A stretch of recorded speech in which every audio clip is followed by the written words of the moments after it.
Hello, and thank you for tuning in. I'm Speaking Wind Woman. Combining traditional philosophies and modern technology, I host and produce these YouTube videos that promote health and wellness strategies that have worked for me, and the research that I've done to understand why. Subscribe today and receive regular updates on the FIBRO-FIGHT Series, and while you're at it, consider checking out my other videos and publications, the resourceful links on a variety of subjects that have been offered.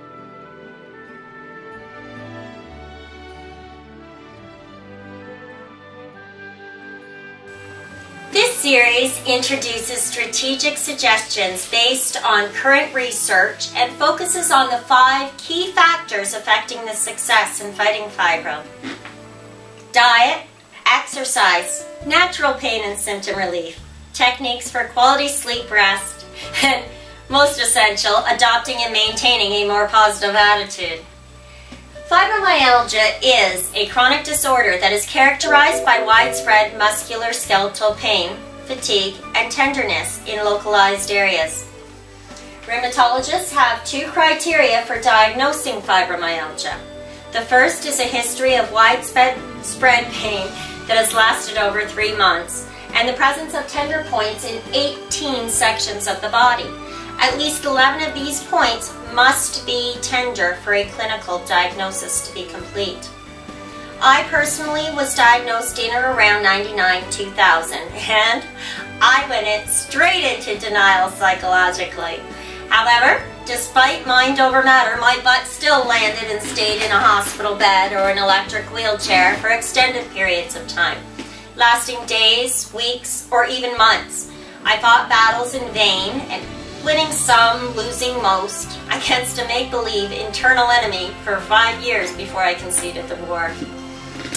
Influenced by well-meaning professionals in the medical field, friends and family of course, as well as an insane amount of advertising everywhere, I caved and loaded up on the pharmaceuticals, and they worked until they didn't. So I got more, and more, and then I got some to fix the side effects of those.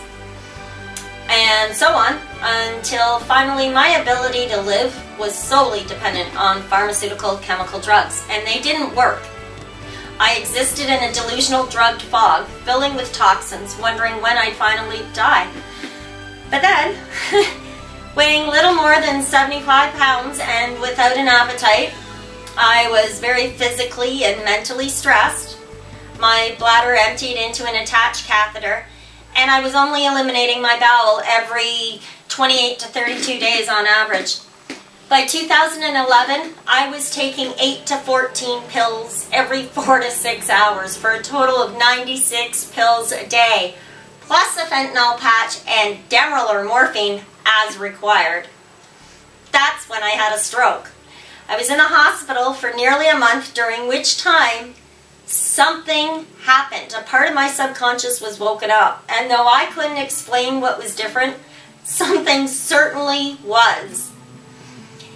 I moved away from family, friends, and caregivers for a little while. I secluded myself from as much external influence as possible. There was no television, no internet, and little to no radio.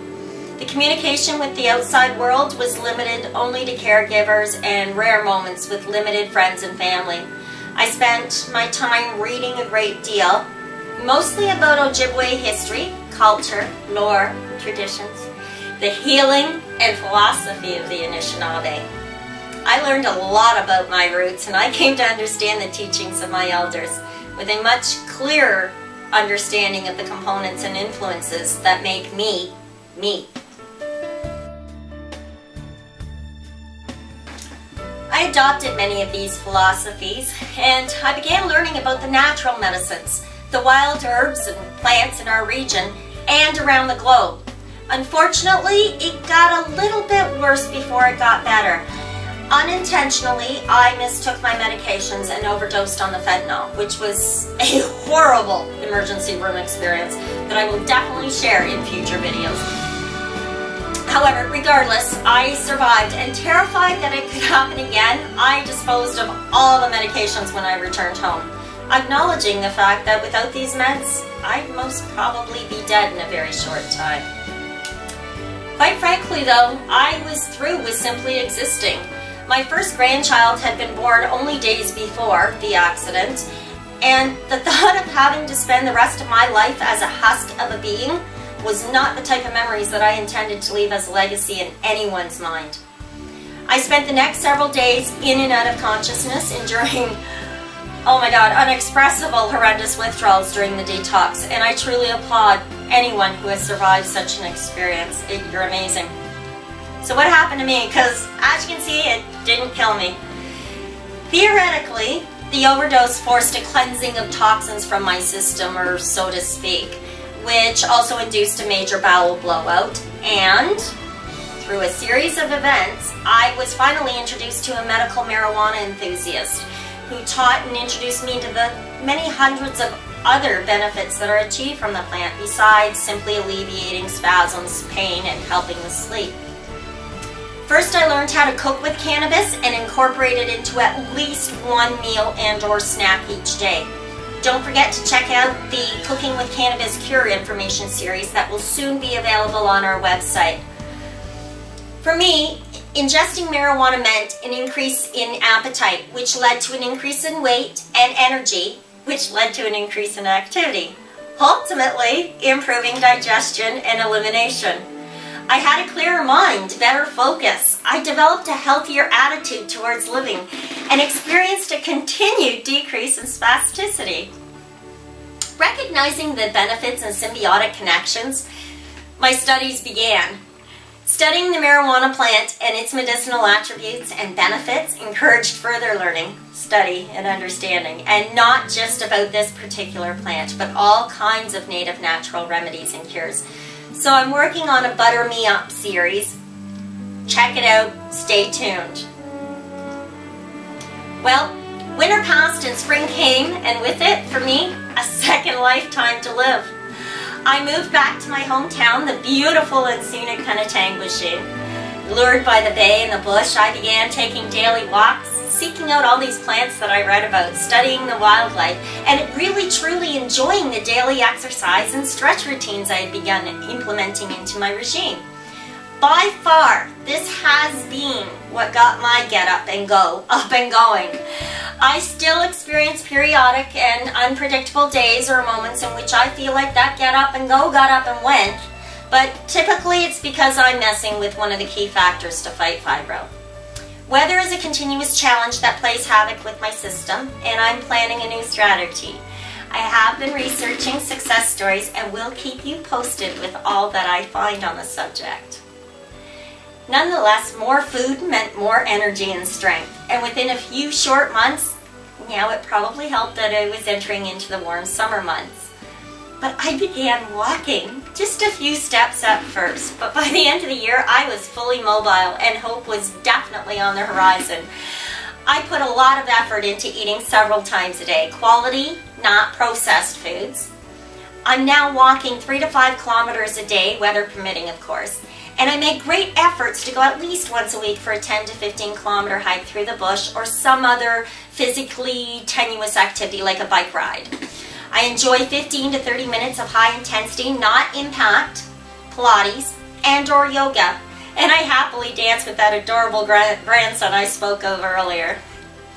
With such a busy and active life now, I'm able to obtain a more natural quality sleep and rest. Bouts of insomnia still challenge me frequently, but again, I'm learning.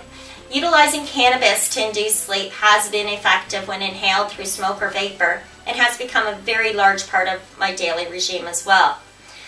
The last battle and the weapon that I intend to use to beat the autumn chills and winter blahs this year is an infrared sauna. Apparently, and I only recently read this, the infrared sauna therapy is extremely effective in helping to detoxify.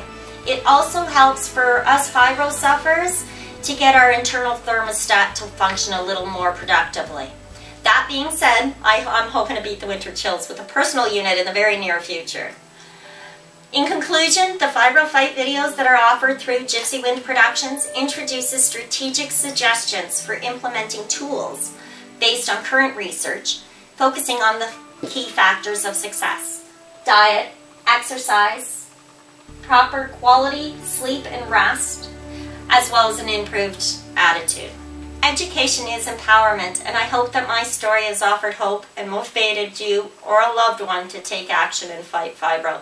Life is worth the battle. Subscribe today and receive regular updates for each time we post a new video. I'm Speaking Wind Woman. A complete bio and history is available on the website at www.gypsywindproductions.ca. While you're there, please check out our sponsors and advertisers. Because of them and you, these publications and productions are possible. Don't forget to like, subscribe, and share. I look forward to your comments and suggestions for this and future productions. Stay happy, get healthy, be strong. Ciao for now.